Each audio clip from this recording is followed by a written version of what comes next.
Yutulan Yıldız 476 anlayışı. Nanshen silahının 5 seviyesinin mutlaka 4 seviyeden daha güçlü olmadığını anlamanı sağlayacağım.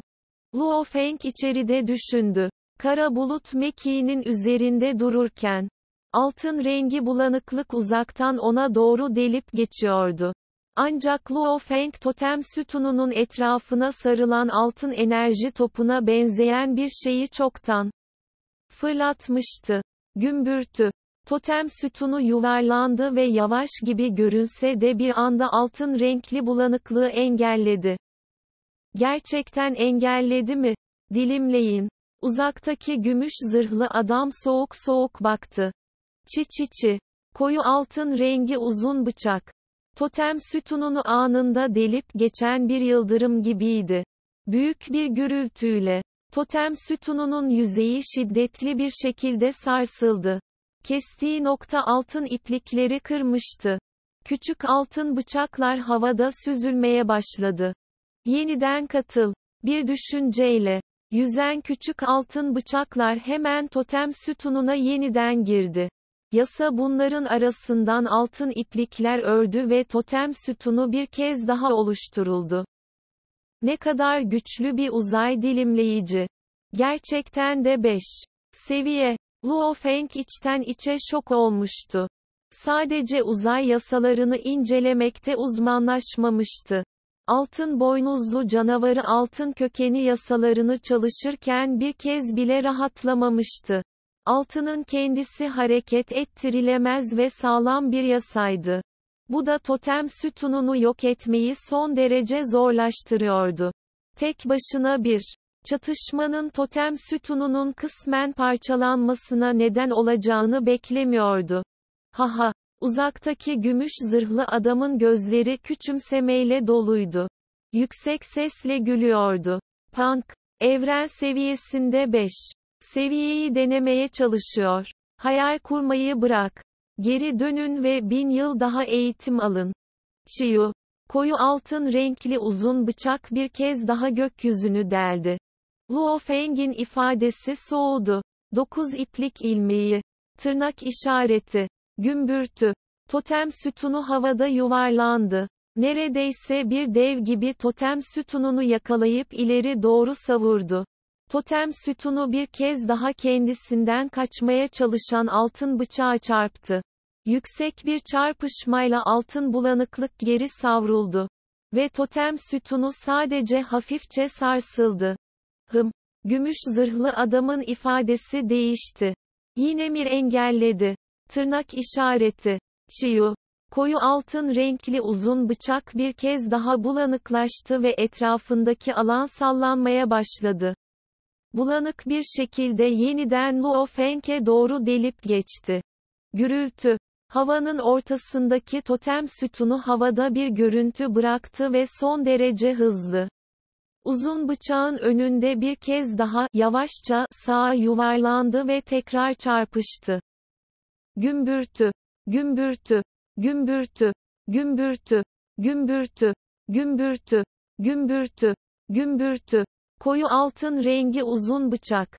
Altın rengi bir bulanıklığa dönüştü ve tıpkı uzaydaki bir balık gibi Luo Feng'e doğru defalarca delindi. Totem sütunu ne kadar garip bir şekilde yavaş görünse de kılıcı tekrar engellemeyi başardı.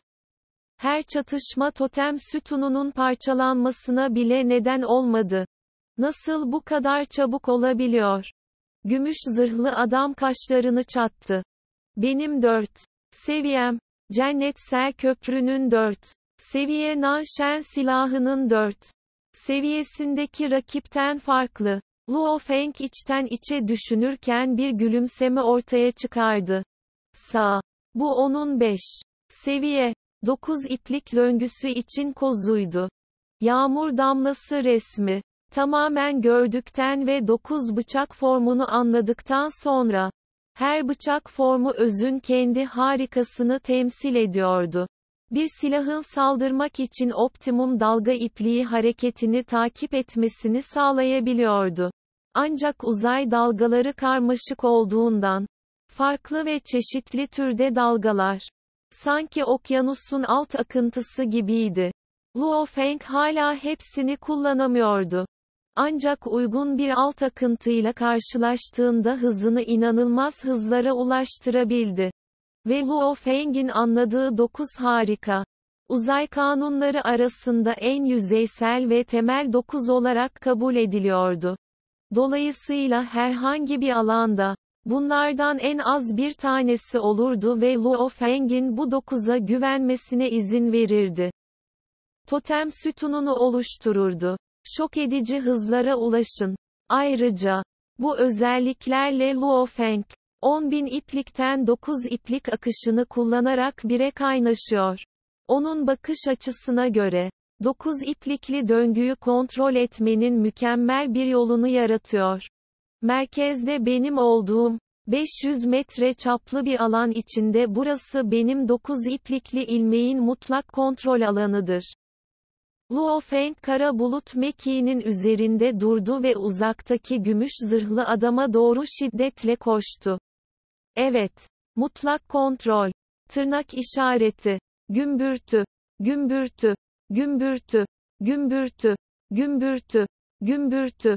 Gümbürtü. Gümbürtü. Totem direği anında 9 totem direğine dönüştü ve bu 500 metrelik top benzeri alan içinde altın uzun bıçağı defalarca bloke etti. Git ve öl. Luo Feng totem sütununu bir ucundan kontrol ederken hızla ikiye doğru ilerledi. Mesafelerini kapatarak onu kendi mutlak alanına sürükledi. İçeriye girdiği sürece totem sütununu rakibini öldürmek için kolayca kullanabilirdi. Gümüş zırhlı adamın ifadesi değişti. Hemen kara bulut mekiğine adım attı. Havada bin görüntü belirdi. Uzaklara kaçıyordu. Çok güçlü olduğunu kabul ediyorum ama beni yenmek mi? Rüya görüyor olmalısın. Gümüş zırhlı adam genetik enerji yoluyla iletişim kuruyordu. Uzaktan kaçan gümüş zırhlı adam öfkeleniyordu. Luo Feng'in çok da uzakta olmayan totem sütununa kükrüyordu. Tırnak işareti. Totem sütununu defalarca atlatmaya çalışan son derece hızlı ve ne yapacağı belli olmayan altın kılıç. Artık kaçmayı bıraktı. Bunun yerine totem sütununu yok etmeyi seçti. Gürültü. Altın kılıç. Altın ışıktan bir ışın haline geldi ve totem sütununa çılgınca çarptı. Yüzeyi şiddetli bir şekilde parçaladı. Hemen büyük miktarda altın iplik yüzeyden koptu. Küçük altın bıçaklar havada süzüldü. Bu da Luo Feng'in aslında kendine çok güvenmesini sağladı. İfadesinde değişiklik oldu. İyi değil. Tırnak işareti. Altın uzun bıçak hiç durmadı. Bir kez daha totem sütununa sert bir şekilde çarptı. Ruh enerjisiyle kontrol eden Luo Feng'in solgunlaşmasına neden oldu. Bu şiddetli saldırı ifadesinin çirkinleşmesine neden olmuştu. Bu sıkıntılıydı. Nanshen silahının 5 seviyesi, uzay dilimleyici, gücü beklediğinden çok daha güçlüydü. Başlangıçta, 9 iplikli döngüye güvenebileceğini ve rakibini 500 metrelik mutlak alanına sürükleyebileceğini düşündü. Bu gerçekleştiğinde, rakibini yok etmek için totem sütununu hızla kontrol edebilir. Rakip kendi alanı içinde olduğu sürece totem sütununun hızı altın uzun kılıcın hızını aşıyordu. Fakat, Nanshen silahının 5 seviye uzay dilimleyicisi, oluşturulan uzun bıçağın 2 özelliği vardı. Biri hızı, ikincisi ise gücüydü. Başlangıçta gümüş zırhlı adam uzun bıçağı totem sütununu atlatmak ve Luo Feng'i öldürmek için kullanmak istedi. Dolayısıyla kontrol açısından daha çok hıza odaklanıyordu. Ancak Luo Feng 9 iplikli halkayı serbest bıraktığından ve hızını artırdığından beri 500 metrelik alandaki totem direği son derece hızlıydı. Uzun bıçağı kolaylıkla bloke ediyordu. Hızı defalarca geri kalıyordu. Özellik hızı etkisizdi. Ancak yine de hızına ulaşmıştı. 5. Seviye. Neden buna uzay dilimleyici deniyordu? Luo Feng sonunda anladı. Tırnak işareti. Tıpkı bir ışık huzmesinin üzerinden geçmesi gibi. Luo Feng onu engellemeye cesaret edemedi. Eğer engellemeseydi, o uzun bıçak kolaylıkla kafasını kesebilirdi. Gürültü. O altın bıçak doğrudan totem sütununu deldi. Luo Feng bilincinin şiddetle sarsıldığını hissetti. Totem sütununun vurulan yüzeyi neredeyse tamamen ufalandı. Luo Feng ruh enerjisini onu yeniden düzenlemek için yalnızca çılgınca kullanabildi. Ne kadar güçlü bir bilinç. Kaç kez engelleyebileceğini göreceğim. Gümüş zırhlı adam kükredi. Bilinci güçlü olmasaydı totem sütunu tek bir çarpışmada parçalanırdı. Altın boynuzlu canavar şu anda 6. seviye alan lorduydu. Bu nedenle gerçekte Luo Feng'in bilinci 6. seviye alan lordu altın boynuzlu canavarın bilinciydi. Doğal olarak güçlüydü. Aksi halde 3 saldırı bile alamazdı. İyi değil. Sadece 3 şiddetli saldırı ruh enerjimin %30'una yakınını tüketti ve zihinsel ruhum yoruldu. Luo Feng solgundu ve önündeki rakibe sert bir şekilde bakıyordu. Gürültü. Tırnak işareti. 4 kez. Gürültü. Tırnak işareti. 5 kez. Luo Feng'in dudakları soluktu. Rakibine sert bir şekilde bakıyordu. Neredeyse tamamen parçalanırken totem sütununu defalarca yeniden şekillendiriyordu. Bilinciniz buna dayanabilse bile, engellemeye devam edebileceğinize inanmıyorum. Ruh enerjinizin tükenmeyeceğine inanıyorum. Gümüş zırhlı adam kükredi. Tekrar gidin. Tırnak işareti. Gürültü. 6 kez. Totem sütunu bir kez daha 3'te 2'si neredeyse tamamen ufalanana kadar devrildi. Luo Feng'in tüm bilinci yarı bulanık bir duruma girdi. Sütunu kontrol etmek için tüm gücünü kullanmıştı ve formunu korumak için büyük miktarda ruh enerjisi gerekiyordu. Ve ruh enerjisi kişinin bilinciyle bağlantılı olduğundan, her çatışma onun bilincine bir darbeydi. Reform. Luo Feng dişlerini gıcırdattı. Ruhu yenilgiyi kabullenemedi ve totem sütununu bir kez daha yeniden şekillendirdi. Toplamak. Tırnak işareti. Büyük miktarlardaki ruh enerjisi neredeyse sayısız küçük elin dağınık binden fazla küçük altın bıçağı yakaladığı gibi. Uzay ve altın kanunlara göre. Bir kez daha mistik bir şekilde toplanıp totem sütununu oluşturuyor. Kanun yoluyla bir araya getirilen bıçakların her biri altın iplikler aşılıyor. Doğru değil. Tırnak işareti. Totem sütununu yeniden düzenlerken, bulanık bir zihin haliyle Luo Feng'in zihni 9 evren tabletinin yağmur damlası resmini hatırladı. Bu resimde toplam 9 damla vardı. Teoriye göre Luo Feng bu resmi uzun zamandır tamamen anlamış ve özünü anlamıştı. Ancak bu sefer, bu taraftan, Luo Feng'in gözleri giderek daha parlak parlıyor. Totem sütunu. Tırnak işareti. Luo Feng'in enerjisi yükseldi ve totem sütununun yeniden düzenlenmesini hızla tamamladı. Git ve öl. Luo Feng gümüş zırhlı adamı işaret etti. Totem sütunu yuvarlanmaya başladı. Çevredeki alan adeta gözleme yuvarlanıyor gibiydi. Peng. Uzaktaki koyu altın renkli uzun kılıç bir kez daha delip geçti.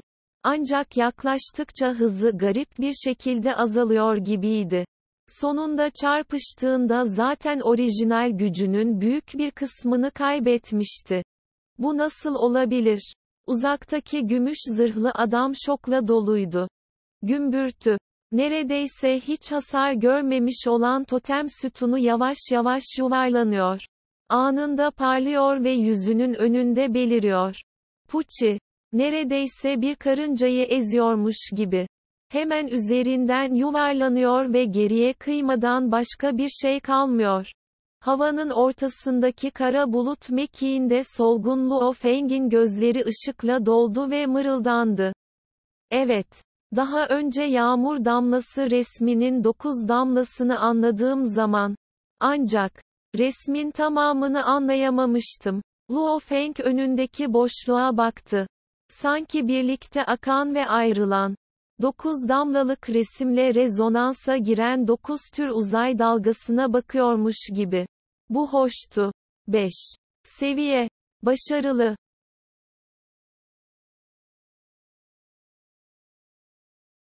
Yutulan Yıldız 477 temelleri.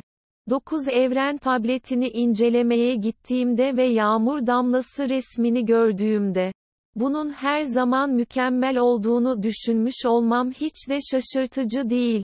Ama o zaman fark etmemiştim. Sonunda şimdi anladım. Luo Feng bir ışık huzmesi haline geldi ve köprünün altı katına doğru yöneldi. Ancak içindeki inanılmaz adrenalini hissedebiliyordu. Yani, yağmur damlası resminin 9 damlası, etkileşimleri ve ilişkileri yoluyla mükemmel bir şekilde tek bir gerçek vücut oluşturabilirler. Luo Feng inanılmaz derecede mutluydu. Yüzen kan, 108 harikayı parçalara ayıran bir kılavuzdu. Ancak gerçekte 9. Evren tableti hala daha önceki mutlak kadim varlıkların geride bıraktığı bir şeydi. Peki bu kadar basit bir yağmur damlası resmi yapabilir miydi? Tıpkı bir ahtapotun dokunaçlarının uzayı etkilemesi gibi. Luo Feng mırıldandı. Çok harikaydı. Totem sütununu daha önce serbest bıraktığında, düşmanı parçalamak için ileri doğru yuvarlanırken başlangıçta tüm kılıç alanını içeride tutmuştu. Optimum güç adı buradan gelmektedir. Ve Luo Feng'in yağmur damlası resminin tek başına değil, tek bir mükemmel vücut oluşturmak için iç içe geçmiş ilişkilere ve etkileşime sahip olduğu anlayışıyla, totem sütunu, çevreleyen alanda 9 biçimsiz kol uzatıyor gibi görünüyordu ve çevredeki alanı da etkiliyordu. Buradan, rakibin koyu altın renkli uzun kılıcı çevredeki alan tarafından o kadar baskı altına alındı ki, yavaşladı ve totem sütunu düşmanı acımasızca parçaladı. Geçmişte 9 harikayı anlarken, saldırılarımı daha hızlı hale getirmek için sadece evrenin uzay dalgalarını kullandığım söylense. Öyleyse şimdi, Luo Feng şöyle düşündü. 9'un bir arada olmasıyla, alanın kendisini gerçekten etkileyebilecek bir seviyeye ulaştım. Okyanusta yüzen bir balık. Ve Luo Feng, okyanus olan uzayda, düşmana baskı yapmak için okyanusun kendisini etkileyebilen bu balıktı. Uzayda akmaktan onu etkilemeye kadar etkileyici bir adımdı. Elbette, uzayı kolayca kesebilen, onu çarpıtabilen veya hatta uzay koordinatlarını tamamen değiştirebilen diğer yöntemlerle karşılaştırıldığında, Luo Feng hala bunlardan çok uzaktı. Ancak kavrayışı artık bazı sektör lordlarını bile aşıyordu. Luo Feng sırf denemek adına 6 seviyeye ulaşmayı denedi. 5.'si son derece zordu. Dolayısıyla hala 6 seviyeden uzakta olduğu sonucuna vardı. Ancak bunu denemek ona bir tahminde bulunacaktır. 6 seviye rakip hala Nanshen silahının 5 seviyesi olan uzay dilimleyiciyi kullanıyordu. Puçi, tırnak işareti, bir kesik Luo Feng'in totem sütununu geçip doğrudan Luo Feng'in kafasının içinden geçti. Luo Feng'in 6 seviyedeki girişimi başarısızlıkla sonuçlandı. Son derece basit bir başarısızlık. Yüzen kan kılavuzuna göre 6 seviyeye geçebilmem için 2 resmi tam olarak geçmem gerekiyor. Yağmur damlası resmini anlama konusunda zaten zirveye ulaştım. 2 çiseleyen resme gelince, daha yeni başladım. 5 seviyeyi geçmek zaten benim sınırım. Başarısızlığı sayesinde Luo Feng anladı. Sağlam bir temel son derece önemliydi. Ancak kavrama düzeyinin kendisi de çok önemliydi. 2. Resim 1. Resimden çok daha derindi. Gücü de çok daha güçlüydü. Köprünün ortasındaki cennet köprüsü. 300'den fazla dahi. Denemek için sıralarını bekliyordu. Bolan, girebilirsin. Bekçi Bevin uzakta durdu ve şunları söyledi. Beyaz giysili genç hemen köprüye doğru koştu. Herkesi bilgilendiriyorum. Az önce Luo Feng 5 seviyeyi geçmişti. Bekçi Bevin yüksek sesle bağırdı. Başlangıçta hareketli olan 300'den fazla dahiler. Özellikle de göğün ve yerin. Mutlak başlangıcın ve ilk bölgenin üyeleri sessizliğe büründü. Hepsi şokla doluydu. 5 seviye mi? Köprüye doğru koşan beyaz giysili Bolan bir anda durdu. 5 seviye mi? Bolan'ın gözleri parladı. O zaman kesinlikle bu 6 seviyeyi geçmem gerekiyor. Kesinlikle. Tırnak işareti. Su. Bolan hızlandı ve doğrudan evren köprüsüne doğru uçtu. Luo Feng 5 seviyeyi mi geçti? Tırnak işareti. Bunu geçmek onun için nasıl bu kadar kolay? Önceki deha yarışmalarına göre, en sıra dışı olanlar bile 30 yıl içinde yalnızca 4 seviyeyi geçebildi. Ne kadar yükseğe çıkarsa o kadar zorlaşır. 5 seviyeyi geçmek son derece zor. Nasıl geçti? Hatta Bolan'ı bile yakaladı bile. Bolan da sadece 5 seviyede. Tırnak işareti. Deli. Deli. Luo Feng'in çok kızgın olması. Bu dahiler grubu ve bilinçlerini ilkel kaos şehrine geri döndürenlerin hepsi şaşkına dönmüştü. 4 seviyeyi yeni geçtim. Luo Feng. 5 inciyi çoktan geçtin mi? Rong Jun gözleri öfkeyle parlarken dünyayı yaran kılıcını kavradı. Geride kaldığınızı bilmeniz güzel. Bu dev balta tabletinin 2 formuna gelince, bunu size bir kez daha göstereceğim. Yanında yavaşça konuşan bir silut etraftaki alanın yankılanmasına neden oldu. Evet öğretmenim. Rong Jun saygıyla söyledi. Turu Yan'ın malikanesindeki ilkel kaos şehri. Gerçek Yan İmparatoru, Tongnan İmparatoru ve Yeşim İmparatoru hepsi rahat bir şekilde oturdular ve çok mutlu bir şekilde sohbet ettiler. Turu Yan neşe dolu bir ifade sergiledi. Tebrikler, tebrikler. Jat gülümsedi ve Turu Yan'a baktı. Doğru Yan, olağanüstü bir öğrenciyi kabul ettin. Haha, Turu Yan yüksek sesle güldü. Ne? Tongnan aniden şüphelenmeye başladı. Bir süre önce Turu Yan'ın en yeni öğrencisi Cennet Köprüsü'nün 5 seviyesini geçti. Jat gülümsedi. Jat, bu dahiler grubunun bilgi kaynağı ve veri toplayıcısıydı.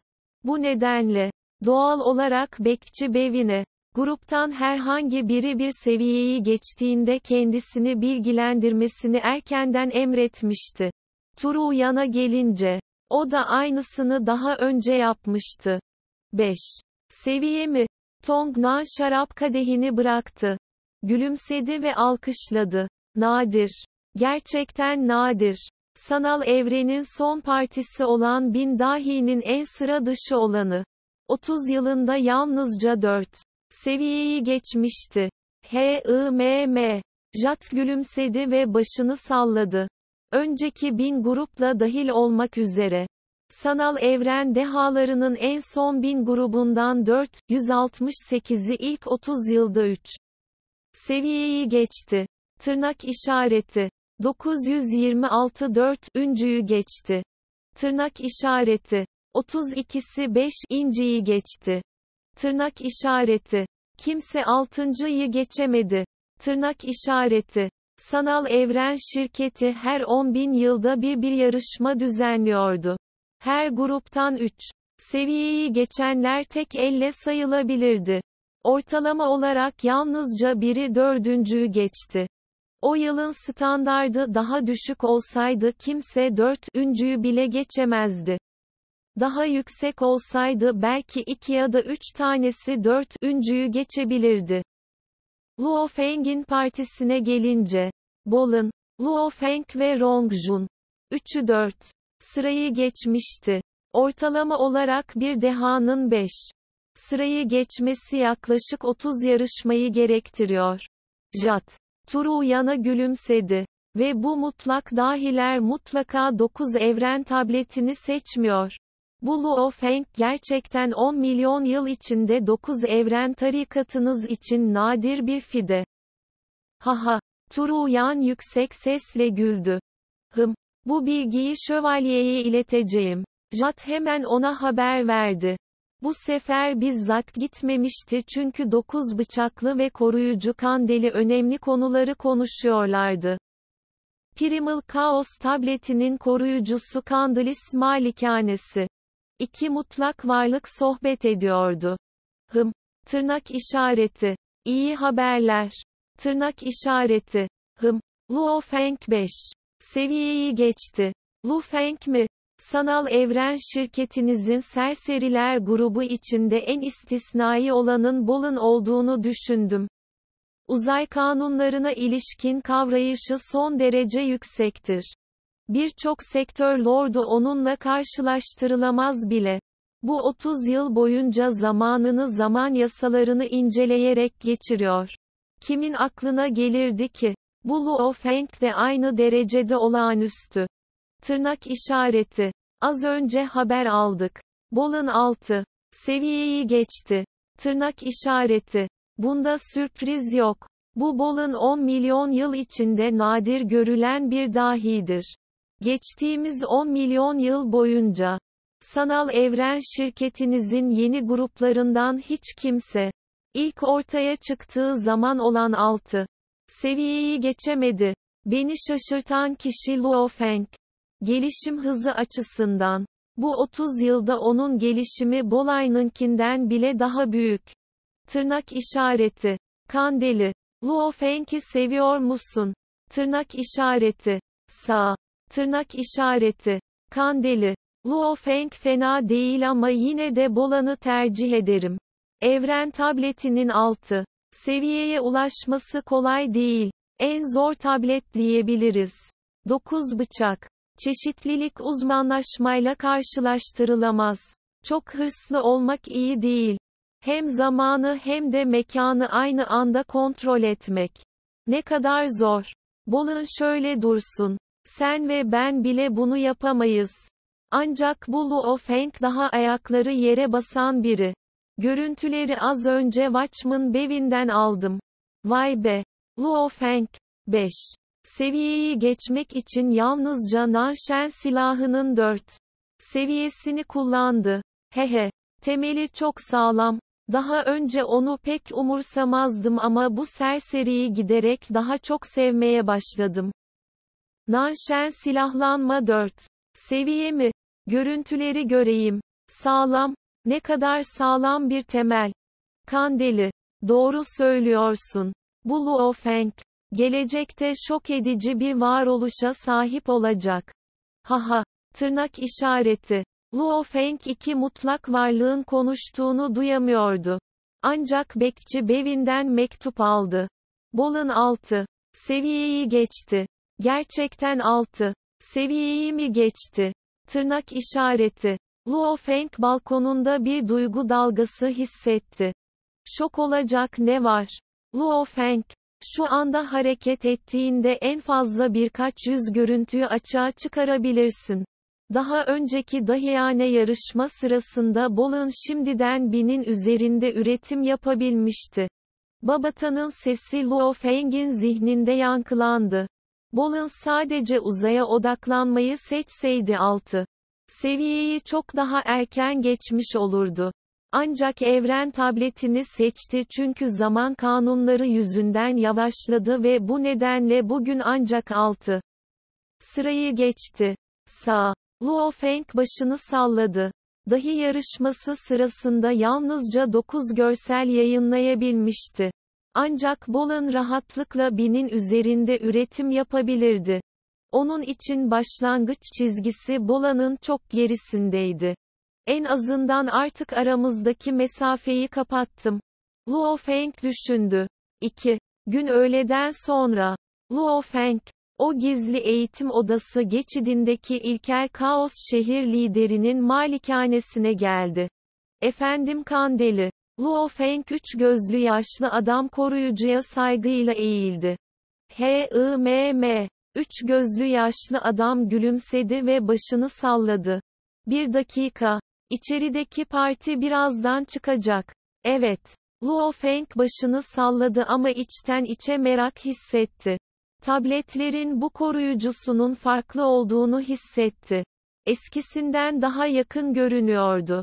Bir süre sonra, içeride çalışan 6 kişi dışarı çıktı. İçeri girin. Üç gözlü yaşlı adam gülümsedi. Çok çalış. Bu çalışmanın ardından ilkel kaos şehrine dönmeniz epey zaman alacak. Şimdi 9 evren tabletinin 2 ve 3 resmini inceliyor olmalısınız. Geriye kalan 6 tanesini şimdi incelemenize gerek yok. Evet. Luo Feng başını salladı. Hemen ardından odaya koştu ve Babata'ya şu emri verdi. Babata, sanal evrenle olan tüm iletişimini kapat. Her türlü isteği, postayı ve benzeri reddet. Bu 7 günlük çalışmam boyunca rahatsız edilemem. Anlaşıldı. Bu tür bir şey için bana emir vermene bile ihtiyacım yok. Odaya giren, ilkel kaos enerjileriyle örtülü devasa tabletin önünde duran Luo Feng, ayrılmadan önce tabletle ilgili son çalışmasına başladı. Yuqiang Dağı'nda yutulmuş Yıldız 478 toplantısı. Ganwu kıtası. Pink Hair şirketinin 89 katı. Huzin'in ofisi. Majesteleri Huzin. Tebrikler. Şu andan itibaren resmi olarak Sanal Evren şirketinin çekirdek üyesi olacaksın. Uzun boylu, sıska, gümüş gözlü, sade beyaz bir elbise giyen yaşlı bir adam gülümsedi. Sanal evrende Yuqiang Dağı'nın son aşama bölgesinde ve ayrıca son aşama bölgelerinin gizli bölgesinde bir yaşam alanınız var. Aslında oraya gitmeyi seçebilirsiniz. Son aşama gizli bölgesi mi? Nerede bu? Huzin merakla sordu. Çok uzak. Beyaz cübbeli yaşlı adam gülümsedi. Şirket seni alacak bir evren gemisi ayarlayabilir. Karanlık evrende birkaç yıl uçmak zorunda kalacaksın. Mutlak başlangıç bölgesine yakın mı? Huzin sordu. Hayır. Beyaz cübbeli yaşlı adam başını salladı. 4 gizli bölge çok uzun zaman önce geniş evrende doğdu. Birbirlerinden çok uzaktalar. Son aşama bölgesi ve mutlak başlangıç bölgesi farklı yıldız sektörlerindedir. Yıldız sektörü mü? Huzin hayal kırıklığına uğradı. Yıldız sektörü, evrendeki en büyük payda olarak kabul ediliyordu. Bir yıldız sektörü normalde tüm bir evren ülkesi büyüklüğündeydi. Bu son derece büyük bir bölgeydi. Eğer mutlak başlangıç son aşama bölgesine yakınsa Huzin aslında oraya gitmeyi düşünüyordu. Bu sayede kocasıyla gerçekte tanışabilirdi. Majesteleri Huzin, siz iş dünyasının bir üyesisiniz. Uzaktaki son aşama bölgesine gitmenize gerek yok. Beyaz cübbeli yaşlı adam gülümsedi. Evrenin gizli bölgesi ortamı yalnızca savaşçılar için faydalıdır. İş dünyasının neredeyse tamamı evlerinde kalıyor. Tabii eğer gitmek istersen, bir istek gönderebiliriz. Gerek yok. Huzin başını salladı. Her şey zaten aktarıldı. Majesteleri Huzin, önce ben gideceğim. Uzun boylu ve sıska yaşlı adam eğilerek selam verdi ve gitti. Ofiste yalnızca Huzin kalmıştı. Tabletteki belgelere bakan Huzin'in gözleri heyecanla doldu. Baba, baba, baba. Kapıda 3 vuruş duyuldu. Girmek. Huzin bağırdı. Abla Hu. Büyük kardeş Hu. Kısa saçlı kadın bağırarak koştu. Çekirdek üye talebinin girilmesi gerçekleşti mi? Tırnak işareti. H-I-M-M. Huzin neşeyle doluydu ve başını salladı. Bu harika. Kısa saçlı kadın heyecanla tezahürat yaptı. Ablahu. Sonunda başardın. Ah lan. Yıllar süren desteğin için teşekkürler. Huzin. Bu iyi kız kardeşine bakarken minnettarlıkla doldu. Yanındaki hanım, yeryüzünde kendi işini kurduğunda onun iyi bir ortağıydı. Geçtiğimiz yıllarda ikisi altın bir kombinasyon olarak görülüyordu ve bu kız kardeşi Donglandahu Zin sayesinde birçok faydadan yararlanmıştı. Örneğin bu yüzyıl boyunca Donglan'ın görünüşü de pek değişmemişti. Neden böyle şeyler söylüyorsun? Hemen git o adama haber ver. Kısa saçlı kadın alay etti ve gülümsedi. H-I-M-M. Huzin derin bir nefes aldı. Ne kadar oldu? Ne kadardır bu gün için savaşıyordu? Çağrı iste. Huzin, Luo Feng'e bir istek gönderdi. Ancak çevrildiği anda kesildi. Tırnak işareti. İstek reddedildi mi?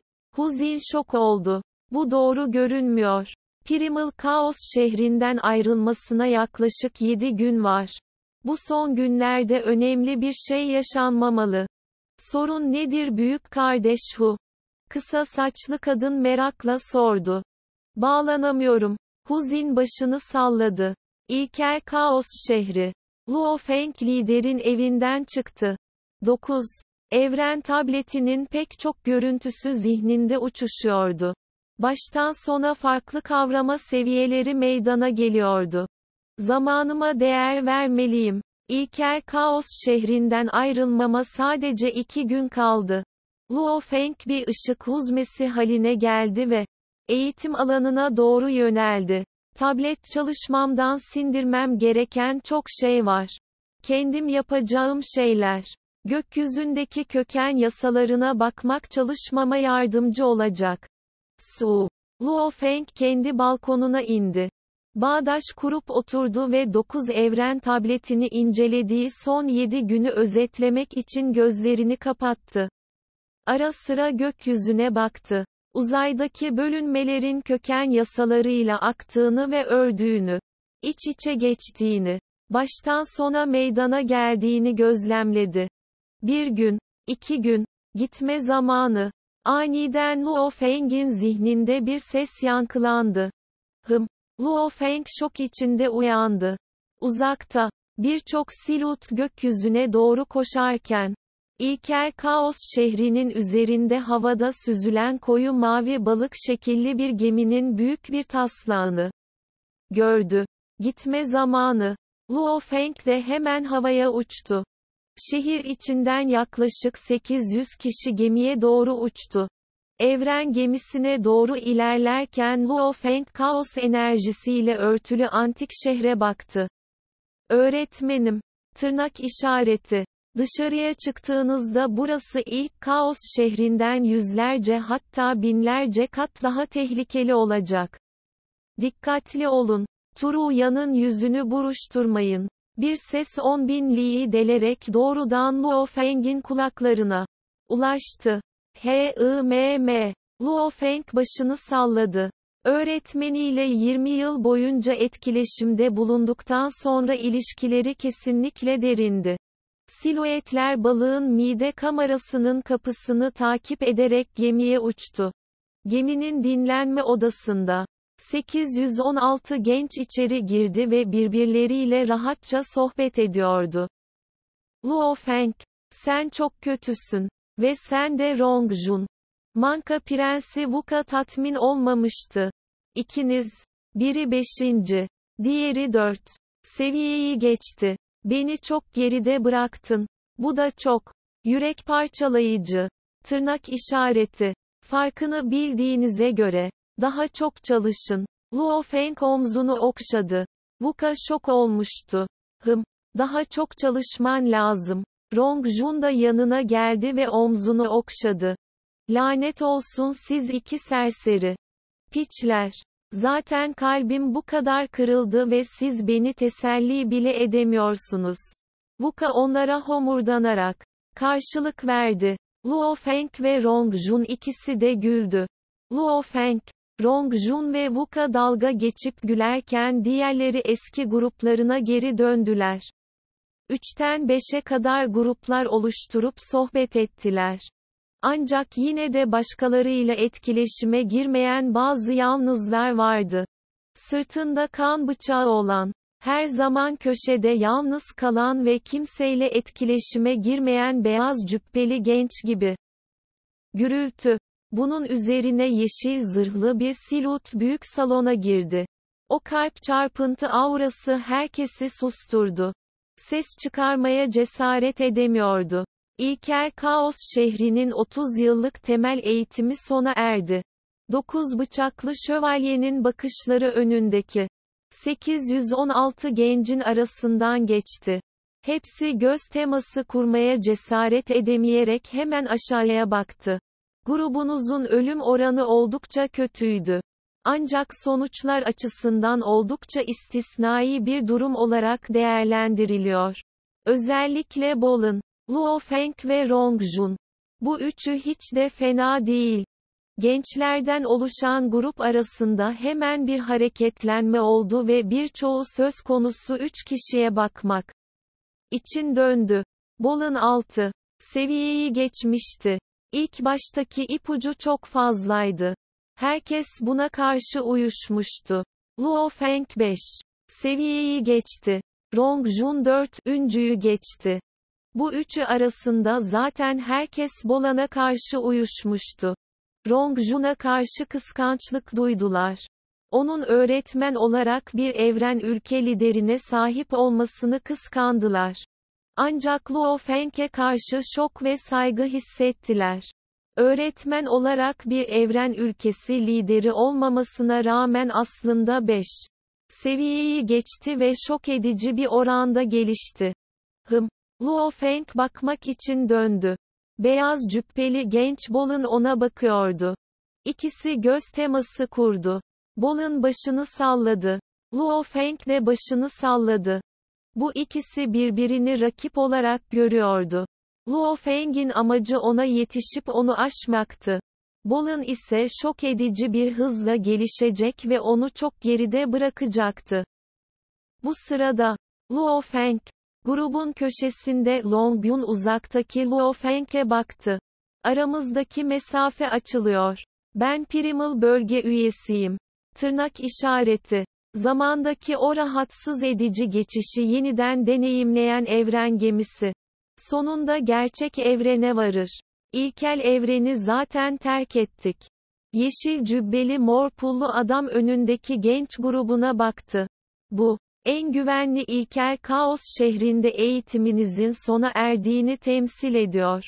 Artık 4 gruba ayrılıp ilk bölgeye, mutlak başlangıç bölgesine, gök ve yer bölgesine ve son aşama bölgesine geri gönderileceksiniz. Gelecekte ilk kaos şehri kadar emniyetli ve emniyetli olmayacak. Sana şans diliyorum. Umarım bir dahaki sefere sizi gördüğümde en az 500 kişi hayatta olur. Yeşil cübbeli mor pullu adam. İşini bitirdi. Gümbürtü. Evren gemisi yavaşladı ve bir süre sonra kabin kapısı açıldı. Luo Feng ve grup. Bakışları uzaktaki dağ sıralarını, etrafta uçuşan birçok gemiyi, gökyüzünde parıldayan silüetleri ve yukarıda birçok yıldız ve gök cisimlerini görerek gemiden uçtular. Sanal evren karargahına ulaştık. Luo Feng uçtu ve alçaldı. Pekala Babata. Ağ bağlantılarını aç. Anlaşıldı. Sanal evren. Yuchiang Dağı Mutlak Başlangıç Villası 1106. Çalışma kapsamında. Aslında Hu Zin'den 111 istek mi var? Luo Feng çalışma odasına girdi ve dizüstü bilgisayarını açtı. Bu acil. Önemli bir şey mi oldu? Tırnak işareti.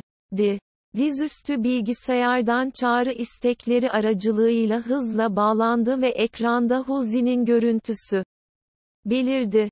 O kadar çok aradın ki. Bu kadar önemli olan ne? Luo Feng endişeyle sordu. Bu çok önemli bir konu. Ekranda Hu Jin cevap verdi. Sorun ne? Luo Feng tekrar sordu. Biriyle buluşmak için Yuqiang Dağı'nın ortak bölgesindeki Wan Yu Kulesi'ne gidin. Dedi Hu Jin. Yuqiang Dağı'nın ortak bölgesi mi? Luo Feng şüpheliydi. Yuqiang Dağı'nda tanıştığı herkesin en azından çekirdek üye olması gerekirdi ve tanıdığı çekirdek üye sayısı çok fazla değildi. Hangi çekirdek üye eşi aracılığıyla kendisiyle görüşme talebinde bulunur? Böyle bir insan yok. Kim o? Luo Feng sorularla doluydu. Git. Anlarsın. Hu Jin. Acele edin. Bu çok önemli, dedi. Ah. Luo Feng daha da şüphelenmeye başladı. Luo Feng mutlak başlangıç bölgesinin girişinden geçti ve ortak bölgeye doğru ilerleyen bir ışık huzmesi haline geldi. Aslında ortak bölgenin bir Wan Yu Kulesi olduğunu biliyor mu? Peki benimle ortak bölgede buluşmayı talep eden bu kişi kim? Luo Feng düşündü. Kara Ejder Dağı yıldız alanının tamamında bile çok fazla çekirdek üye yok. Luo Feng düşündükçe daha da şüpheleniyordu. Ortak bölge çok lükstü. 4 bölgenin çekirdek üyelerinin tek ortak buluşma noktası olan bu bölgede çekirdek üye olabilecek herkesin son derece zengin olması gerektiğini bilmek gerekiyor. Dolayısıyla buradaki işler oldukça hareketli ve gelişmişti. Wan Yu Kulesi. Wan Yu Kulesi. Luo Feng uzaktaki 9 seviye siyah kulenin ismine baktı. Bu kulenin etrafı pek çok nadir bitki ve çiçek türüyle çevrelenmişti ve bu da havaya güzel kokuların yayılmasına neden oluyordu. Luo Feng kalabalığın arasına indi ve Wan Yu Kulesi'ne doğru yürüdü. Peki o kim? Tırnak işareti. Luo Feng çiçekleri kokladı ve girişe doğru yürüdü. Aniden durdu. Uzakta, Wan Yu Kulesi'nin girişinde, güzel çiçeklerin yanında güzel bir silüet duruyordu. Ona bakıyordu. İkisi Wan Yu Kulesi'nin girişinde karşı karşıya geldi. Yutulan Yıldız 479 Mutlak Başlangıç. Bölüm 479, Mutlak Başlangıç. Çevirmen, Translation Nation Editör. Translation Nation, Yuqiang Dağı Ortak Bölgesi. Wan Yu Kulesi'nin 9 seviyesi. Korkulukların yanında oturan biri, uzaktaki dağları ve kaynak sularını bir bakışta görebilirdi.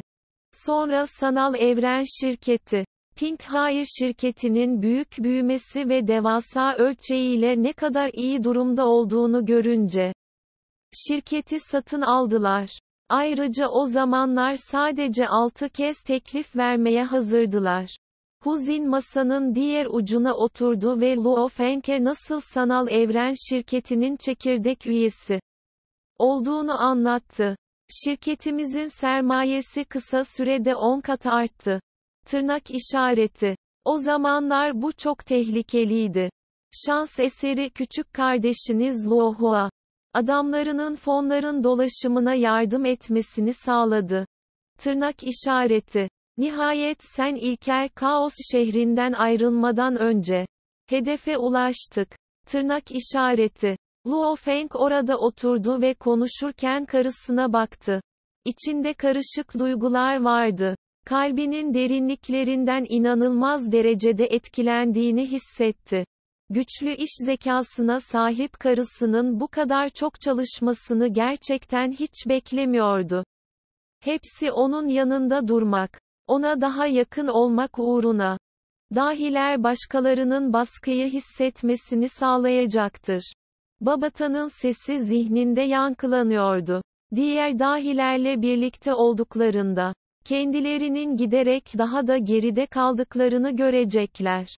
Ne kadar çalışırlarsa çalışsınlar mesafe daha da büyüyecek. Bu nedenle, dahilerin arkadaşları çoğunlukla dahilerdir. Tırnak işareti. Luo Feng şaşkına döndü. Gençliğinden beri lise arkadaşlarıydı. Şimdi kaç tanesiyle gerçekten iletişim halindeydi. Onunla birlikte büyüyen çocukluk arkadaşı, ağabeyi Maven kadar yakın biri bile olsa, onunla yalnızca ara sıra sanal evrende buluşur. Akrabaları söz konusu olduğunda bile onları yalnızca ara sıra görüyor. Ancak Rongjun, Vuka ve benzeri, çok daha sık buluşuyor. Kendi kocasının, statüsünün daha da yükselmesiyle evrende başarılı olmasını izlemek. Eşiniz doğal olarak mutlu ve gururluydu. Ama sen onu giderek daha da geride bırakıyordun. Hatta 10 yılda bir karşılaşacak kadar. Bunun karınız üzerinde nasıl bir etkisi olacak? Tırnak işareti. Buradan, tırnak işareti. Eşiniz size daha yakın olmak, yanınızda olmak, geride kalmamak istiyordu. Babata bağırdı. Babata'nın sesi zihninde yankılanıyordu. Karşısındaki hala konuşan karısına bakarak. Böylece sanal evren şirketinin çekirdek üyesi oldum. Yetenekliyim değil mi? Huzin burnunu kaydırdı ve gururla başını kaldırdı. Ardından Luo Feng'e utanmış görünüyordu. Şirketin satın alınması falan. Bir kere bile senin fikrini sormadım. Kızgın değilsin değil mi? O zamanlar şirketin kontrolünün tüm sorumluluğunu bana devretmiştin ve hatta ilkel Kaos şehrinde eğitim aldığını ve bunun için zamanın olmadığını söylemiştin. Sessizlik. Luo Feng onunkini tutmak için kolunu uzattı. Huzin, Luo Feng, önündeki karısına baktı. Huzin şaşkına dönmüştü. Üzgünüm. Luo Feng yavaşça dedi. Sesindeki suçluluk ve utancı duyabiliyordu. Huzi'nin gözleri doldu. Sanal evren karargahı. Evrende inanılmaz derecede geniş bir kıtaydı. Karşılaştırıldığında gezegenler ve yıldızlar bile küçük noktalar gibi görünüyordu. İlkel bölge üyeleri Bolin ve Longyun, İlk gizli bölgeye doğru gidiyorlar. Şövalyeyi takip etmeli ve onunla birlikte ayrılmalısınız. Şövalyeyi burada bekle. Mutlak başlangıç üyeleri. O tarafa gideceksiniz. O gri göktaşı evren gemisinde oturun. Gök ve yer üyeleri. Siz o iki mor gemide oturacaksınız. Son aşama üyeleri. Siz üçüncü büyük gemi olan siyah gemiyi alacaksınız. Toplantı odasında gümüş cübbeli bir kadın duruyordu. Sesi yankılandı ve aynı anda şeffaf camın ardından yeni inen 3 gemiyi işaret etti. Hemen gidebilirsin. Gümbürtü. 816 genç hep birlikte ayağa kalktı. 4 gizli bölgenin hepsi farklı yerlerde. Biz kardeşler gelecekte ancak sanal evrende buluşabileceğiz. Önce biz gideceğiz. Güle güle. Arkadaşlar vedalaştıktan sonra Bolin ve Longyun toplantı odasında kaldı. Geri kalanlar çıkışı takip edip dışarıda beklediler. Doğal olarak gruplarını oluşturup farklı gemilere yöneldiler. Majesteleri Rongjun, Majesteleri Luo Feng, Majesteleri Kuayan Shui. Göktaşı görünümlü geminin kabin kapısı açıldı ve kan kırmızısı uzun saçlı, yakışıklı görünümlü ve kibar bir adam, mutlak başlangıcın 8 üyesini karşılarken gülümsedi. Luo Feng gemiye girerken dönüp toplantı odasına baktı. Dışarıdan toplantı odasının pencerelerinin görülememesi üzücüydü. Ama Luo Feng içeriden birinin ona baktığını hissedebiliyordu. Bolin, sen benim şu andaki seviyemin rakibisin. Luo Feng düşündü ve ardından içeri girdi. Bir süre sonra, 3F sınıfı gemiler bir gürültüyle uçup gitti. Toplantı odasında Bolin ve Longyun 9 bıçaklı şövalyeyi bekliyorlardı. İkisi de camdan dışarı ayrılan 3 gemiye baktılar. Lu Feng, Rongjun, Longyun baktı. Zafere duyulan özlem güçlü bir şekilde yanıyordu. İkinizi kesinlikle aşacağım. Tırnak işareti. 3 gemi çok hızlı bir şekilde ışık hızına çıkarak evren transferine girdi. Mutlak başlangıç. Gök ve yer ile son aşamadaki gizli bölgeler farklı yerlerde olduğundan, 3 gemi çoktan ayrılmış ve kendi yönlerine doğru yola çıkmıştı. Karanlık evren. Bir göktaşı hızla uçuyordu.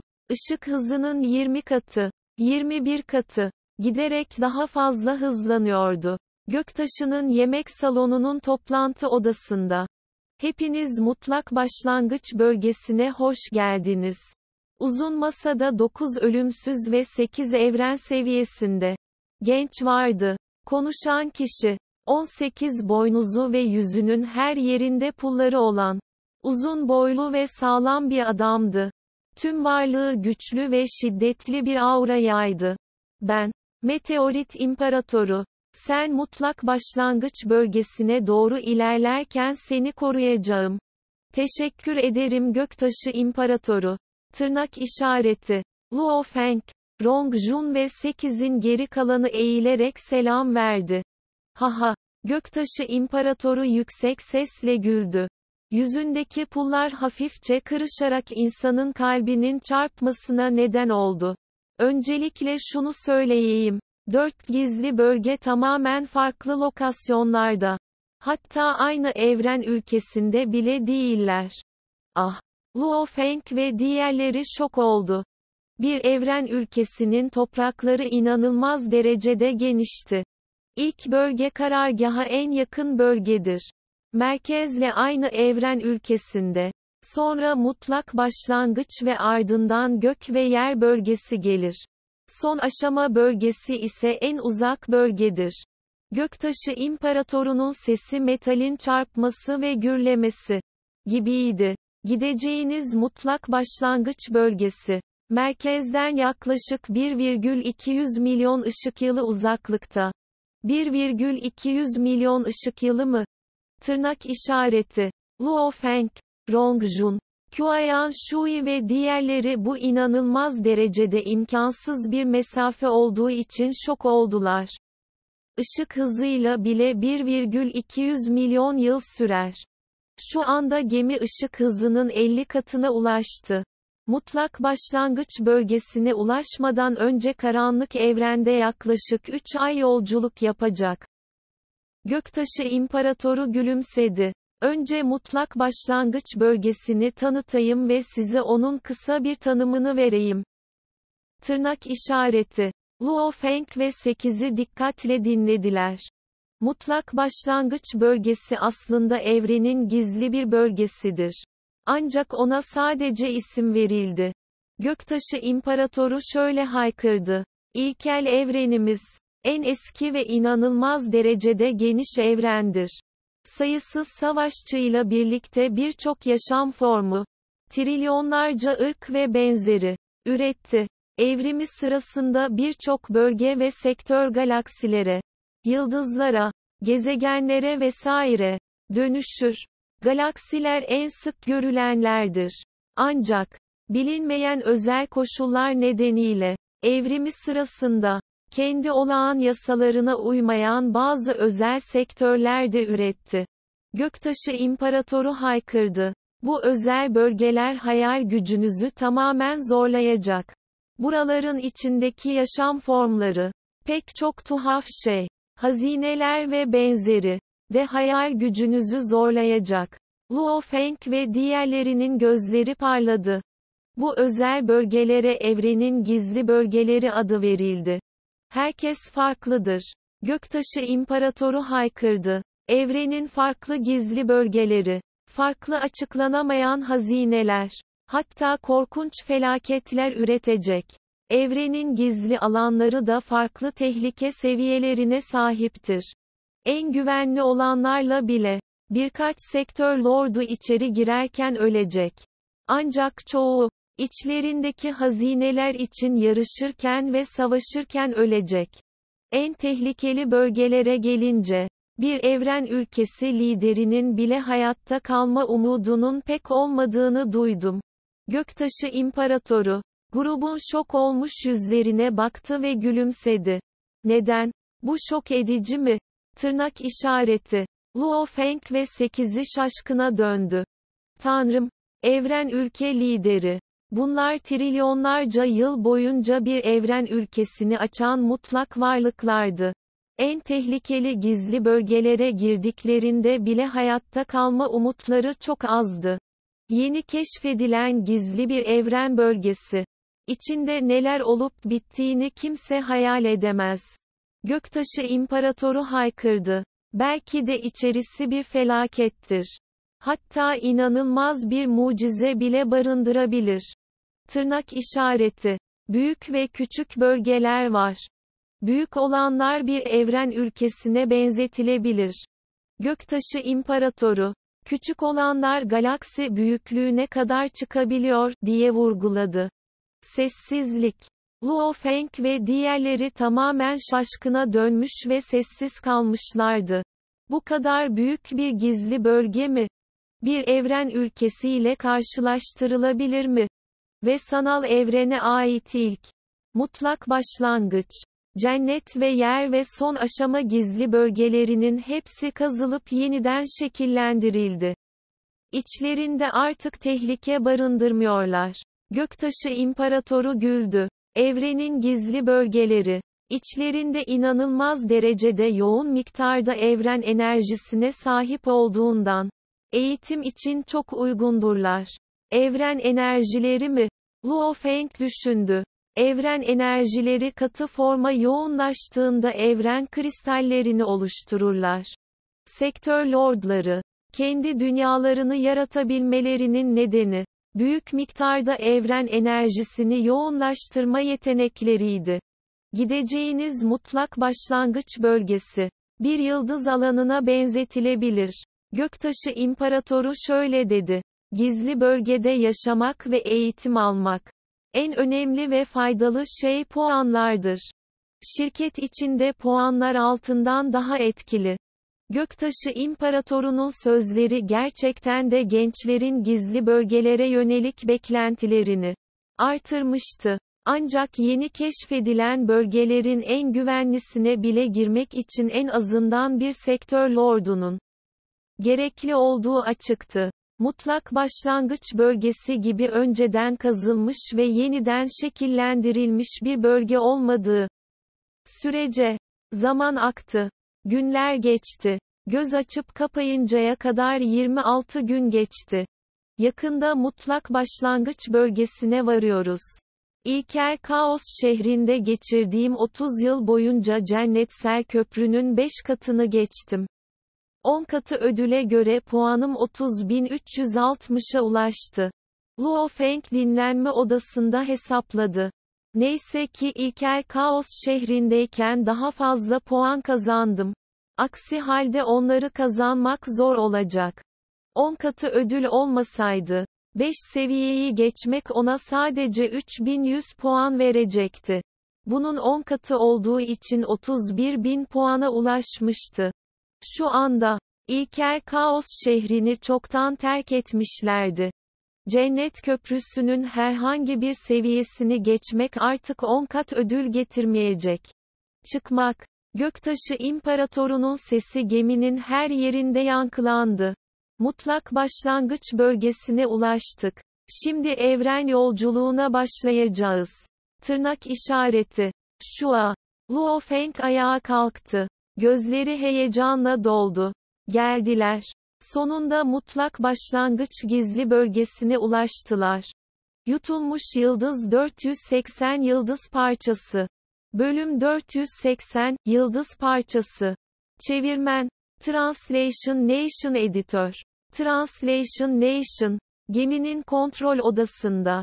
Luo Feng ve 8 mutlak başlangıç üyesinin geri kalanı. Diğer ölümsüzlerle birlikte Meteorit İmparatoru'yla birlikte toplandı. Evren yolculuğuna hemen başlayacağız. Göktaşı İmparatoru yüksek sesle güldü. Sesi tüm kontrol odasında yankılanıyordu. Mutlak başlangıç bölgesine seyahat etmek. Diğer normal yıldız alanlarına seyahat etmekten farklıdır. Ah! Tırnak işareti. Luo Feng ve diğerleri meraklanmıştı. Birazdan anlayacaksın. Göktaşı İmparatoru konuşmasını yeni bitirmişti ve kontrol odasında soğuk Bir tamirci sesi yankılandı. Evren yolculuğu başlıyor. 10, 9, 8,7, 6. 3. 2. 1. Gemi hemen sarsıldı ve bir saniye içinde geri döndü. Normale geri dön. Seyahat tamamlandı. Harici simülasyon. Göktaşı İmparatoru bağırdı. Çevredeki manzara anında değişti ve Luo Feng ve diğerlerinin dışarıdaki manzarayı görmesine olanak sağladı. Tanrım! Tırnak işareti. Ah! Tırnak işareti. Luo Feng ve Manka Prensi Wuka'da dahil olmak üzere 8'in geri kalanı tamamen şok oldu ve simülasyona baktı. Nasıl oluyor? Göktaşı İmparatoru güldü. Bu çok inanılmaz. Luo Feng dışarıya baktı. Yoğun bir sisle kaplanmıştı. Uzakta rengarenk bulutlar vardı ve hatta ara sıra büyük meteorlar bile görülebiliyordu. Aslında, tırnak işareti. Bu nasıl mümkün olabilir? Tırnak işareti. 8'i şok olmuştu. Çünkü evren yolculuğuna katılmak genellikle yollarında hiçbir şeyin olmadığı uzaydan geçmek anlamına geliyordu. Dolayısıyla normalde çok güvenli olurdu. Ve şu anda Göktaşı İmparatoru'nun onları götürdüğü gemi, son derece tehlikeli görünen belirli bir yıldız alanının iç bölgelerinden geçiyordu. Doğru değil. Wuka bağırdı. Burası mutlak başlangıç bölgesinin içi mi? Tırnak işareti. H-I-M-M. Göktaşı İmparatoru gülümsedi. Yüzündeki teraziler kırıştı. Doğru. Burası zaten mutlak başlangıç gizli bölgesinin çekirdek bölgesi. Peki bölgeyi terk etmek istersek ne olur? Wuka dışarıyı işaret etti. Dışarıdaki meteorlara bakın. Etrafta toz bulutları var ve bir geminin hızlanmasına bile yer yok. Evrende yolculuk yapmak için bir geminin ışık hızına çıkması gerekir. Bunu yapmanın tek yolu bu. Tırnak işareti. Luo Feng başını salladı. Evet. Mutlak başlangıç bölgesine evren yolculuğu kolaydı. Peki ya ayrılmaya ne dersiniz? Haklısın. Göktaşı İmparatoru başını salladı ve gülümsedi. Mutlak başlangıç. Yıldız alanına benzeyen yaklaşık 5 milyon ışık yılı çapındadır. Normal uzayda ışık hızına kadar hızlanabiliriz. Ancak evrenin gizli alanı farklıdır. Çünkü özel ateş akışları, soğuk akışlar, astral rüzgarlar ve ayrıca kozmik tozlar gemilere karşı direnci son derece büyük hale getirir. Işık hızına çıkmak neredeyse imkansız. Göktaşı İmparatoru dedi. Universe Travel'ın yüksek gereksinimleri vardı. Işık hızına çıkmak gerekiyordu. Işık hızına hızlanmak için öncelikle çok az direnç sahip olmak ve ayrıca hızlanmak için uzun bir alana sahip olmak gerekiyordu. Tıpkı bir uçak pisti gibi. Bu evren gemileri ışık hızına ulaşmadan önce yeterince geniş bir alana ihtiyaç duyuyordu ve bu mesafe, bir uçağın mesafesinin 10 milyonlarcasıydı. Bunu normal uzayda yapmak genellikle kolaydı. Ancak gizli alanda bu neredeyse imkansızdı. Doğru. Evrenin gizli bölgelerinde evren yolculuğuna çıkmak normalde imkansızdır. Göktaşı İmparatoru başını salladı. Ancak mutlak başlangıç farklıdır. Kazıldı ve yeniden düzenlendi. Bu gizli bölgede, mutlak savaşçılar tarafından taranan ve orada bir evren gemisinin hızlanması için yeterli alan oluşturan belirli bölgeler var. Ah! Tırnak işareti. Luo Feng, Rongjun, Kuayan Shui, Wuka, Ai Chen ve diğerleri şok oldular. Bir evren gemisinin ışık hızına çıkmasını sağlayacak kadar süpürüldü. Ne kadar büyük bir alanı boşaltmaları gerekiyordu. Bunun başka yolu yok. Mutlak başlangıç bölgesi çok büyük. Eğer bunu yapmasalardı dış çevreden yavaşça uçmak zorunda kalacaktık. Hesaplanacak en büyük 5 milyon ışık yılı mesafeye göre 5 milyon yıl uçmamız gerekirdi. Doğrudan merkeze gitmemek işe yaramaz. Göktaşı İmparatoru güldü. Geri döndüğünüzde hepinize bir yıldız haritası verilecek. Bu, tüm bölgedeki bölgelerin haritasıdır. Bu haritanın yardımıyla mutlak başlangıç bölgesine nasıl girip çıkacağınızı öğreneceksiniz. Evren gemisi, mutlak başlangıç bölgesinde uçuyordu. Her birinizi yaşam alanlarınıza göndermem gerekiyor. Meteorit İmparatoru kontrol odasında güldü. Her birinizi gönderebilmem için yaklaşık 3 günlük bir süre gerekiyor.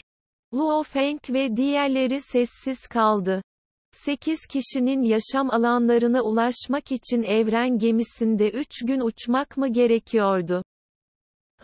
Rongjun, seninkine geldik. Göktaşı İmparatoru bağırdı. Eş zamanlı olarak dış simülasyon aracılığıyla herkes dışarıdaki yoğun sisle kaplanmış alanı açıkça görebiliyordu ve orada yüzen güzel bir küçük kıta vardı. Yaklaştıkça o kıta büyüdü ve sonunda gemi ona yanaştı. Kabin kapısı açıldı. Dışarı çık ve bir bak. Göktaşı İmparatoru güldü ve bağırdı. Luo Feng ve diğerleri heyecanla gemiden dışarı uçtular. Uçtukça, yoğun evren enerjisinin etraflarında döndüğünü hissedebiliyorlardı.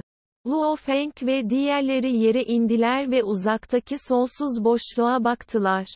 Sisle örtülmüştü ve bazen soğuk akıntıların aktığı görülebiliyordu. Bu uzayda bir kıta mı var? Tırnak işareti. Fazla iyi hissettiriyor. Bu kıta ne kadar büyük? Luo Feng ve diğerleri etrafa baktılar. Bu yüzen kıta son derece büyüktü. En azından onların gözlerinin algılayabileceğinin ötesindeydi. Gümbürtü. Göktaşı İmparatoru yere indi ve güldü. Bu 80.389.092 numaralı yıldız parçası.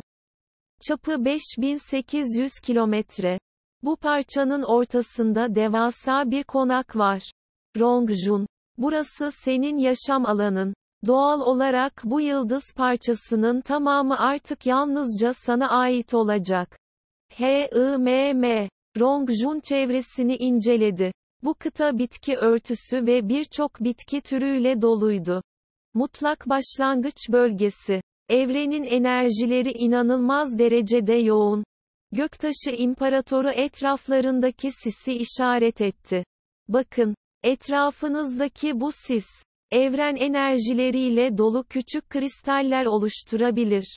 Bununla birlikte Göktaşı İmparatoru, havayı yakaladı ve büyük miktardaki sis hızla sıkıştırıldı. Büyük bir kristal oluşturuyoruz. Evren kristali mi? Luo Feng, Ai Chen ve Rongjun bağırmadan edemediler. Evet. Evren kristali. Göktaşı İmparatoru güldü. Sınırsız sis toplandığında evren kristallerini oluşturacak. Evren enerjileri çok kalın olduğu için. Mutlak başlangıç gizli bölgesinde eğitim. Kişinin evren enerjilerinin dalgalarını daha net hissetmesini sağlayacaktır. Kişinin eğitimi için son derece faydalıdır. Uzaktan 10 silüt uçtu. Majesteleri. Tırnak işareti. 10 zırhlı evren askeri düzenli bir şekilde indi. Bir sektör lordu tarafından yönetiliyorlardı. Hep birlikte saygıyla bağırdılar. Gemideki herkes ayağa kalksın. Biz de Vuka'nın kamerasına gidiyoruz. Göktaşı İmparatoru bağırdı. Rongjun. Sonra görüşürüz. Rongjun. Önce biz gideceğiz. Luo Feng ve diğerleri el salladılar ve bir kez daha gemiye girdiler. Gemi havalandı ve bir kez daha uçtu. Üyelerin her biri kendi odalarına gönderiliyordu ve Luo Feng kendi odasına gelen 5 kişiydi. Yıldız parçası 80.389.081 mil. Luo Feng kıtada yürürken mırıldandı. Çapı 6200 kilometre. Göktaşı İmparatoru'nun söylediğine göre bu yıldız parçası, sanal evren şirketinin mutlak savaşçıları tarafından bölünerek birçok yıldız parçası tabanı oluşturuldu. Ne kadar yoğun evren enerjileri. Luo Feng sisi hissetmek için elini salladı. Yardım edemedi ama haykırdı. Eğer evren kristallerini isteseydi, onu istediği zaman yaratabilirdi. Sisi sıkıştırdıkları sürece kristaller oluşturacaklardı. Ancak Luo Feng ve bu çekirdek üyeler için 1 trilyon evren doları bile sadece bir karışık unsurdu. Ve 1 trilyon evren dolarını sıkıştırıp yaratmak. Tanrım, bu kaç yıl sürer? Bu yüzden buna değmezdi bile. Doğal olarak normal gezegenlerdeki normal vatandaşlar bunu görse çıldırırdı. Evren doları, evrenin normal halkı için hala çok pahalı bir para birimiydi. Luo Feng başını kaldırdı. Uzakta 10 silüt uçtu. Onlara liderlik eden kel yaşlı bir adamdı. Luo Feng'in muhafızlarının lideri Ao Duo Lirke Wenshen Lai Suo'ydu. Majesteleri, Lu saygıyla eğildi. Luo Feng gülümsedi. Ao Duo, sonunda gerçekte tanıştık. Ben de bu günü sabırsızlıkla bekliyordum. Kel yaşlı adam gülümsedi. Majesteleri, yolu ben göstereceğim. Bir süre sonra, Luo Feng, muhafızlarının korumasıyla eski bir villaya geldi. Bu villanın uzunluğu ve genişliği 300 kilometreydi. İçinde pek çok yapı vardı.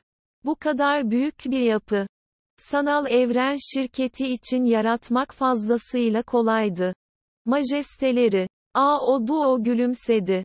Tanıtımları ben yapacağım. Bunu takiben Ao Duo hemen uçtu ve Luo Feng onu takip etti. İkisi yerden 10 binlerce metre yüksekte uçtu. Bu yükseklikten yıldız parçasının kenarını zar zor görebiliyoruz. Luo Feng aşağıya baktı ve aşağıya baktı. Ao Duo sadece ileriye baktı. Majesteleri, şu tarafa bakın. Tırnak işareti. Luo Feng baktı ve şok oldu. Çok uzakta, koyu mavi bir gezegen vardı. Aşırı yoğun sis bile onun ışıltısını engelleyemedi. Bu ekstra büyük bir gezegen. Ao Duo bağırdı. 1,28 milyon km çapındadır. Garip olan şey ise aşırı soğuk olması. Yıldız parçamız sürekli olarak bu buz gezegeninin etrafında dönüyor ve bu buz gezegeninin etrafında dönen toplam 3000'den fazla yıldız parçası var ve bunların hemen hepsinin mutlak başlangıç üyeleri var. Luo Feng bunun ne kadar inanılmaz olduğunu hissetti. Çapı 1,28 milyon km mi? Güneş sistemindeki yıldızların büyüklüğüne yakın olmasına rağmen devasa bir buz gezegeniydi ve parlıyordu, öyle mi? Ne kadar tuhaf. Sanal evren şirketi uzun zaman önce birinin ölümsüzlüğe ulaşmadan önce buz gezegenine girmesinin yasaklanmasını emretti. Oraya giren sektör lordlarının öleceği neredeyse kesin. Ao Duo bağırdı. Parıldayan bir buz gezegeni ve aynı zamanda sektör lordlarını öldürme kapasitesine sahip. Normal bir yıldızdan çok daha güçlü. Evrenin gizli bölgeleri gerçekten de gizemlidirler. Birçoğu yaygın bilgiyi bile takip etmiyor. Luo Feng başını salladı. Aslında tüm yıldız alanına yayılmış, evren kristallerini kolayca oluşturabilecek kadar yoğun evren enerjilerine sahip bir yer. Böyle bir yerin var olmasında hiçbir tuhaflık şok edici olamaz. Luo Feng aşağıya baktı. Yoğun sisin ortasında büyük bir yıldız parçası süzülüyordu. Bu benim gelecekteki eğitim yerim. Hadi aşağı inelim. Luo Feng ve Ao Duo aşağı doğru koştu.